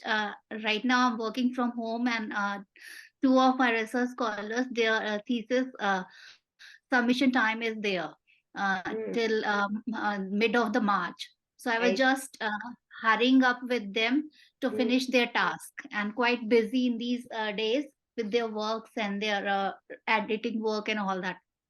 So I just took some time to meet them. And that time I was telling that a day before yesterday, I went to judge a poetry show in University Maharani College, and I read youth's poetry, and it was quite good to listen and learn from them also, that how they are reading their works. So I was telling to my friend that there I met my university professor who taught me in my MA and MPhil, and I used to be very scared from her that time. I could not even utter a single word in my classrooms in front of her. And I was sharing the space as judge with her. And you can understand that how overwhelming I was feeling at that time. That's it. So I told to my friend that I felt like that there's so much that you are learning from somebody else and you are giving to others, the next generation. Exactly. So the same thing you have said, that learning and unlearning. The process has to go on. I think you are so young and you have a lot to contribute to the world, to your students as an academic. So this is a great venue wherein you can put in the best in you. So thank you for being here. And of course to my dear Diane, early morning only, I posted that link, and how you made it, Diane. I love you so much. And you're so slowly, such a, the very tempo, I mean, the kind of paced way with which you express yourself, your thoughts, which touch our hearts. Sometimes tears well up when I listen to you. That's the way your poems go, so deep and intense, because it comes from a pure soul that is all out to reach out to the world, Diane. The kind of humanism I find in you is something so touching. That is what I said earlier also. Through our lives, life examples, we are showing the world what ethics is. Ultimately, that matters. Be the change that you want to see in others, somebody said. That's what we are doing. Aren't we doing that? I think my word of thanks took more time than needed. But I hug you all with love and rolling. I have no more words to thank you. How you gelled the whole thing together with your maverick. You have a particular way of gelling these poetic minds together. All your shows are typical because they're different. Inspired Poetry Corner, you attend it, you'll find that. How it goes into you, sinks within you, so that even when it is gone, you get the ripples inside. So thank you, everyone. And let these shows continue, bi-monthly things. I wonder why the participants, there came Prasanna, my friend, who is a mega organizer of these meets, maybe, but he turned up and I said, next time you should make it Prasanna, present it. We had more. This time I fell sick and I had fever and all. Otherwise, I would have given the notification in greater dimension. I failed to do that. Maybe because of that, so many people didn't know. But anyhow, we did it so well. And a sense of satisfaction prevails. Thank you, everybody. Thank you, everybody. Thank you, Molly. Thank you, James. I mean, for a Wednesday night, Wednesday morning, it was a good attendance. We had people flow in and out. Richard just had to leave. We had a couple of people leave because of sickness. To me, it doesn't matter so much how many people, it's the people that show and what message and what you hear from it, what you take from it, and then go spread it. I try to be just like Gandhi. I'm just a candle that lights on the other candles. I just try to share my light. It's not right or wrong. It's just what I feel is needed. So from the International Academy of Ethics, I just want to say thank you, just to reiterate, and to thank Dr. Molly for her work and the work and how she uses poetry and her past as an educator to spread the light of poetry and ethics, and for all of you to do the same thing. Each and every one of us has the ability to shape our internal circle, our own universe within the universe, and then let it ripple out. We will be doing more shows. The next show will be in April. We'll let you know about the dates, and we'll have a new spotlight poets and guest poets. But at the end of the day, we are all in this together. The mere fact that we walk the same earth, we breathe the same air, we drink the same water, we each come from woman, and death will visit us all. We are in this together. And as crazy as the times are, and they are crazy, because history does repeat itself. Not necessarily the events, but the patterns are repeated. And I don't know if it's because we're not learning, or it is just also part of our humanity, because you cannot know light without dark.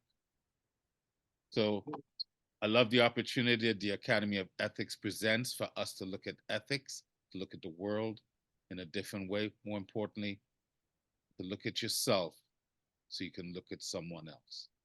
I thank you for this time. I thank you for the gift of your poetry. And I thank you for the gifts of your love. Go and multiply and be prosperous and all those wonderful things. And have great times and good food and good wine and good love. Do it all.